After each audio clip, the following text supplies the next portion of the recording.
ഒരു ദിവസം എൻ്റെ ഒ പിയിൽ ഒരു സ്ത്രീ വന്നു. ഒരു 45-50 വയസ്സുള്ള ഒരു സ്ത്രീയാണ്. അവരെന്നെ മുമ്പ് കാണിച്ചുകൊണ്ടിരിക്കുന്ന ആൾ തന്നെയാണ്. ഇപ്രാവശ്യം ഒരു ജസ്റ്റ് ഫോളോ അപ്പിനായിട്ട് വന്നതാണ്. പക്ഷേ അവർ വന്നത് ഭയങ്കര ടെൻഷനിലാണ്. വല്ലാതെ ഒരു സംഭ്രമം, ഭയങ്കര ഒരു ഒരു ഒരു വല്ലാത്തൊരു അസ്വസ്ഥത ഉള്ളൊരു സ്ഥിതിയിലാണ് അവർ വന്നത്. അപ്പോൾ ഇവരുടെ ടോക്കൺ ആയിട്ടില്ല. ഇവരുടെ ബുദ്ധിമുട്ട് കണ്ടിട്ട് മുമ്പേയുള്ള ആൾക്കാർ അവരെ പെട്ടെന്ന് കയറ്റി വിട്ടതാണ്. അപ്പോൾ അങ്ങനെ സ്ത്രീ കയറി വന്നു. ഭയങ്കര വേർത്ത് ആകെ ഒരു സംഭ്രമത്തിലാണ് വന്നിരിക്കുന്നത്. അങ്ങനെ അവർ വന്നു, എൻ്റെ മുമ്പിൽ വന്ന് കസേരയിലിരുന്നു.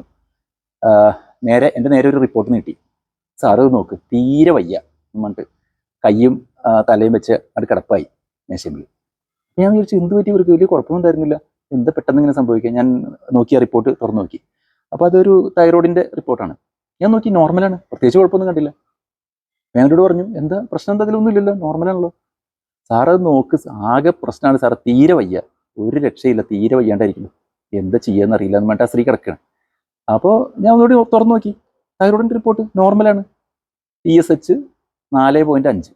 നോർമൽ TSH എന്ന് പറയുന്നത് 0.5 തൊട്ട് 5.5 വരെയാണ്. അപ്പോൾ നോർമലാണല്ലോ. ഞാനോട് പറഞ്ഞത് നോക്ക്, നോർമലാണ്. സാറേ നോക്ക്, അത് 45 തീരെ വയ്യ സാറേ, ഭയങ്കര പ്രശ്നമാണ്, ആകെ മോശമായിരിക്കുന്ന കാര്യം. ഞാനവരോട് പറഞ്ഞത് നോക്കൂ, ഇത് 45 4.5. അങ്ങനെയാണോ സാർ, നോക്കട്ടെ. അവർ വാങ്ങി നോക്കിയപ്പോൾ 4.5. അപ്പോൾ അവർ ശരിയാണുള്ളത്, 4.5. വലിയ പ്രശ്നമൊന്നുമില്ല, എന്താണോ എനിക്ക് അങ്ങനെ തോന്നിയെന്നും പറഞ്ഞിട്ട് അവർ നോർമലായി പെട്ടെന്ന് തന്നെ. അവരുടെ ക്ഷീണവും മാറി, എല്ലാം മാറി, അവർ ഹാപ്പിയായി. അപ്പോൾ അവരെന്താ സംഭവിച്ചതെന്ന് വെച്ചാൽ അവർ നോക്കിയതിൽ പശക്കാണ്. അവർ 4.5 എന്നുള്ളത് 45 കണ്ട, ആ പോയിന്റ് കണ്ടില്ല. അപ്പോൾ അങ്ങനെ അവർ കുഴപ്പമില്ല, ഞാൻ അവരെ പറഞ്ഞ് മനസ്സിലാക്കിയതിൻ്റെ നോർമൽ റേഞ്ചാണ്, പ്രശ്നമൊന്നുമില്ല, നിങ്ങൾ കഴിക്കുന്ന മരുന്ന് തന്നെ കഴിച്ചാൽ മതി, വേറെ പ്രശ്നമൊന്നുമില്ല എന്ന് പറഞ്ഞിട്ട് അത് ഞാൻ വിട്ടു.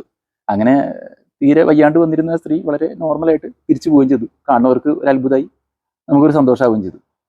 അപ്പോൾ ഞാൻ പറഞ്ഞു വന്നത് എന്താണെന്ന് വെച്ച് കഴിഞ്ഞാൽ, നമുക്കൊരു മെഡിക്കൽ റിപ്പോർട്ട് ഇങ്ങനെ ഒരു ഡൗട്ട് വന്നു കഴിഞ്ഞാൽ നമ്മൾ അത് ഒന്നുകൂടി ക്രോസ് ചെക്ക് ചെയ്യണം, അതൊന്നുകൂടി നോക്കുക, അത് അങ്ങനെ തന്നെയാണോ അതോ അതിൽ നമ്മൾ നോക്കിയതിൻ്റെ പെശകാണോ. ഇനി അഥവാ അങ്ങനെ ഡൗട്ട് ഉണ്ടെങ്കിൽ ഒന്നുകൂടി ലാബിൽ വിളിച്ച് ചോദിക്കുക, അല്ലെങ്കിൽ ഡോക്ടറെ അടുത്ത് വന്നിട്ട് ബാക്കി കാര്യങ്ങൾ ഡിസ്കസ് ചെയ്യുക. അല്ലാതെ അതിൻ്റെ മുകളിൽ നമ്മൾ പെട്ടെന്ന് അപ്സെറ്റ് ആവുകയോ അല്ല അതിൻ്റെ മുകളിൽ ഒരു ഡിസിഷൻ നമ്മൾ എടുക്കാനും പാടില്ല. അതാണ് ഒരു കാര്യം.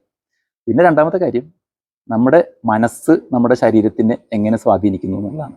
നമ്മുടെ ചിന്തകൾ, നമ്മൾ എന്താണ് വിചാരിക്കുന്നത് അതിനനുസരിച്ച് നമ്മുടെ ശരീരം പ്രതികരിക്കും. നമ്മൾ ഒരു പ്രശ്നമാണ് അതെന്ന് വിചാരിച്ചു കഴിഞ്ഞാൽ നമുക്ക് ആ പ്രശ്നമുള്ളതായിട്ട് ശരീരം കാണിക്കും.